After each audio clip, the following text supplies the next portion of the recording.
ఈరోజు కథ ఒంటె నక్క తోడేలు. యజమాని గంతలు మోసి మోసి విసుగెత్తి ఒక ఒంటె అడవిలోకి పారిపోయింది. ఆ 7 వేసవి ఎండలకు చిన్న చిన్న చెట్లు, పొదలు, సన్న జీవాలు కూడా చచ్చిపోయాయి. ఒంటెకు ఎక్కడా మేత దొరకలేదు. మేత కోసమని అది తిరుగుతూ ఉండగా ఒక నక్క ఎదురుపడి ఒంటె బావా బాగున్నావా అని అడిగింది. ఏం చెప్పను నాయనా, ఎక్కడ పచ్చని పచ్చికైనా కనిపించడం లేదు. మేత కోసం 6 రోజుల నుంచి అలమటించిపోతున్నాను అంది ఒంటె. నా సంగతి కూడా అలాగే ఉంది. 10 రోజుల నుంచి మేక కాకపోతే మేక పిల్లైనా దొరకలేదు. నీకు మేత కావాలి, నాకు మాంసం కావాలి. మనిద్దరం కలిసిపోదాము అంది నక్క ఒంటెతో. ఒంటె సరే అంది. అవి రెండు అలా కలిసిపోతూ ఉండగా దారిలో ఒక గుంట నక్క, ఒక తోడేలు కలిశాయి. ఆ 4 కలిసిపోతూ ఉన్నాయి. వాటికి ఎక్కడా తిండి దొరకలేదు. కడుపులో మండిపోతున్నాయి. ఇలా 10 రోజులు పస్తులతో గడిపాయి. చివరికి తోడేలు నక్కను చాటుగా పిలిచి, ఇక లాభం లేదు, నేను నువ్వు గుంటనక్క కలిపి ఒంటెని చంపి దాని మాంసం తిందాము అంది. నీకంతా తొందరే. ఒంటె తనని తినమని మెడచాపుతుందనుకున్నావా? దానికి కోపం వస్తే మన ముగ్గురం ఎక్కడ ఉంటామో తెలుసా? ఇది బలంతో అయ్యే పని కాదు. నేను ఒక ఉపాయం చెబుతాను. నీవు కాళ్ళు నిగడదాన్ని పొట్ట ఉబ్బించి చచ్చినట్లు పడుకో. నేనేం చెప్పినా నువ్వు ఊరుకోవాలి. లేకపోతే కడుపు మాడి మనందరం చేస్తాము. నేను కేక వేయగానే పరిగెత్తుకునిరా అంది నక్క. సరే అని తోడేలు అలాగే పడుకుంది. నక్క ఒంటె దగ్గరకు వెళ్ళి ఎలా ఉన్నావు అని పలకరించింది. అది కళ్ళనీళ్ళ పెట్టుకుని ఏం చెప్పను, ఈ వేసవికాలం ఎలా వెళుతుందా అని కనిపెట్టుకుని ఉన్నాను అని అంది. మాకు అంత చిక్కులేదు. అటు చూడు, తిండి మానుకోవడం కోసమని తోడేలు వేసవికాలం అంతా అలా చచ్చిపడి ఉంటుంది.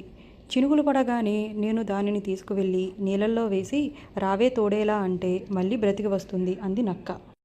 నిజమేనా, మళ్ళీ బ్రతుకుతుందా అని ఒంటె ఆశ్చర్యంగా అడిగింది. నీవే చూడు అంటూ నక్క తోడేలును లాక్కు వెళ్ళి నీళ్ళల్లో వేసి రావే తోడేలా అంది. ఆ పిలుపు వినగానే తోడేలు లేచి ఒళ్ళు విరుచుకుని వచ్చింది. ఇదంతా ఒంటె నమ్మింది. అయితే నన్ను కూడా ఈ వేసవికి చంపండి అని ఒంటె పడుకుంది. ఒంటె ఈ మాట అని పడుకోగానే మిగిలిన 3 దాని మీద పడి చీల్చి మాంసం పోగులు పెట్టాయి. ఈ పేగులు నదిలో జాడించుకుని వస్తాను అని తోడేలు నదికి వెళ్ళింది. చూస్తావెందుకు, మంచి మంచి ముక్కలు తిందాంరా అని నక్క గుంట నక్కను పిలిచింది. తోడేలు ముక్కలను లెక్క పెట్టుకుని పోయింది. వచ్చిన తర్వాత లెక్కకు తగ్గితే మన డొక్కలు చీలుస్తుంది అంది గుంట నక్క. సరే అయితే నువ్వది వచ్చేదాకా కూర్చో అని నక్క ఒంటె మెదడు, గుండెకాయ తినటం మొదలుపెట్టింది. గుంటనక్క కూడా భాగం పంచుకుంది. తోడేలు నది దగ్గర నుంచి వచ్చి మాంసం పోగు చూసి తల ఆడిస్తూ మెదడు కనిపించదేం అని గుంటనక్కను గద్దించింది. గుంటనక్క నక్క వంక చూసింది. ఒంటెకు మెదడు ఎక్కడిది, ఉంటే చంపించుకుంటుందా అంది నక్క. సరే గుండెకాయ ఏది అని తోడేలు మళ్ళీ గుంటనక్క వంక కొరకొరా చూసింది. గుంటనక్క మళ్ళీ నక్క వైపు చూసింది.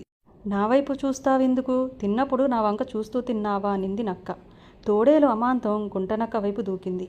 గుంటనక్క కాళ్ళకు బుద్ధి చెప్పింది. దాన్ని వదలకుండా తోడేలు వెంటపడింది. ఇలా ముందు గుంటనక్క, వెనక తోడేలు పరిగెత్తుకుంటూ ఉంటే నక్క ఒంటె మాంసం తిన్నంత తిని మిగిలింది తన బొరియాలోకి చేరవేసింది. తోడేలు తిరిగి వచ్చేటప్పటికి ఒక్క ఎముక ముక్క కూడా మిగలలేదు. నక్కను చూసి ఏది మాంసం అని అడిగింది తోడేలు. ఏ మాంసం అంది నక్క. ఒంటె మాంసం అంది తోడేలు. ఒంటె మాంసం మనకెక్కడిది అంది నక్క. నీకు బొత్తిగా మతిపోయిందా? ఇక్కడ ఒంటె మన ముగ్గురం ఉన్నామా? అప్పుడు మనం ఒంటెను చంపాము. గుంటనక్క పారిపోవటం జరిగిందా లేదా అంది తోడేలు. అవును, గుంటనక్క పారిపోయింది అంది నక్క. నేను గుంటనక్క వెంట వెళ్ళాను. ఇక్కడ మాంసం ఉండాలి, ఆ మాంసం ఏమైంది అని అడిగింది తోడేలు. ఏ మాంసం? గుంటనక్క పారిపోయిందా లేదా అంటే పారిపోయింది అని చెప్పాను. మళ్ళీ మాంసం అంటావు ఏమిటి అంది నక్క. నక్కకు అన్ని సంగతులు జ్ఞాపకం ఉన్నాయి, కానీ మాంసం సంగతి మాత్రం మర్చిపోయింది. తోడేలు అడిగి అడిగి విసిగి, నువ్వు నాకు టోపీ పెట్టాలని చూస్తున్నావు, నాకు తెలుసు. నీ పప్పులేమీ ఇక్కడ ఉడకవు, మాంసం ఎక్కడుందో చెప్పు అని దబాయించింది. నక్క ఇది గ్రహించి తన బొరియాలో దూరి తలుపు గట్టిగా బిగించుకుంది. తోడేలు బొరియా వాకిలికి ఎదురుగా కూర్చుని, నిన్ను వదులుతాను అనుకుంటున్నావేమో, అది కళ్ళ. ఎటూ తిరిగి నువ్వు బయటకు రాక తప్పదు. నేను నీ పేగులు చీల్చకా మానను అని ప్రతిజ్ఞ చేసింది. అంతలో ఒక గుర్రం దగ్గరలో కనిపించింది. బొరియా కంతలో నుంచి నక్క దాన్ని చూసి, లేని ఒంటె మాంసం కోసం కలలు కంటే లాభమేముంది, అదిగో దగ్గరలో గుర్రం కనిపిస్తుంది, ఇద్దరం పోయి దాన్ని చంపి తిందాము పద. నువ్వక్కడ నేనిక్కడ, ఆకలితో మాడి చావటం దేనికి అంది. తోడేలు కడుపులో చురచురా కాలుతూ ఉంది. దానితో మాంసం సంగతి మరిచి సరే రమ్మంది. ఆ రెండూ కలిసి గుర్రం దగ్గరికి వెళ్ళాయి. అమాంతం దాని మీద పడి చంపుదామంది తోడేలు. నీకెప్పుడూ తొందరే. గుర్రం ఊరికే వచ్చి నోట్లో పడుతుందనుకున్నావా? మన సంగతి అది కనిపెట్టిందంటే అది మళ్ళీ దొరకదు. కాస్త తమాయించుకో అని తోడేలుకు కన్నుగీటి నక్క గుర్రం దగ్గరకు పోయి ఇలా అంది. మిత్రమా, ఆకలితో ముగ్గురం చస్తున్నాము. ముగ్గురం చావటం దేనికి? మనలో ఒకళ్ళు చస్తే ఆ మాంసంతో మిగతా ఇద్దరు బ్రతకవచ్చు కదా అంది నక్క. నీవు చెప్పిన ఉపాయం బాగానే ఉంది. అయితే ఎవరు చావాలి అంది గుర్రం. పెద్దవాళ్ళ కోసం చిన్నవాళ్ళు త్యాగం చేయటం ధర్మం అంది నక్క. గుర్రం తోడేలు దానికి ఒప్పుకున్నాయి. నక్క తర్వాత ఇలా అంది. మీ అందరిలోకి నేనే పెద్ద అనుకుంటా. ఎందుకంటే దేవతలు రాక్షసులు అమృతం కోసం పోట్లాడుకునేటప్పటికే నాకు చూపు సన్నగిల్లింది అని ఇంకేదో చెప్పబోయింది. తోడేలు వెంటనే అందుకుని, నిజమే, ఆ యుద్ధంలో నా మనుమలు చచ్చిపోయారు. నా మునిమనవలను సాకలేక నా తాడు తెగింది అంది.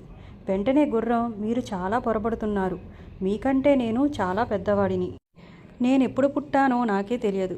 కానీ నా వెనక కాలు గిత్త మీద నా యజమాని రాశాడు. కావాలంటే మీరే చూడండి అంది. ముసలివాణ్ణి కావటం వల్ల నాకు కళ్ళు సరిగా కనిపించవు. కాస్త వెనకకు పోయి చూడు అని నక్క తోడేలును పంపింది. తోడేలుకు బుద్ధి లేదు. నక్క మాటలు నమ్మి గుర్రం వెనకకు పోయింది. తోడేలును సరిగ్గా కాళ్ళ దగ్గరికి రానిచ్చి గుర్రం పెడేలును ఒక తన్ను తన్నింది. ఆ దెబ్బ డొక్కల్లో తగిలి తోడేలు గింగిరాలు తిరిగి చచ్చింది. ఇక గుర్రం ఒకటే పరుగు పెట్టింది. హమ్మయ్య, పీడ విరగదయింది అని సంతోషించి నక్క చచ్చిన తోడేలును కూడా తీసుకుని బొరియాలోకి పోయింది.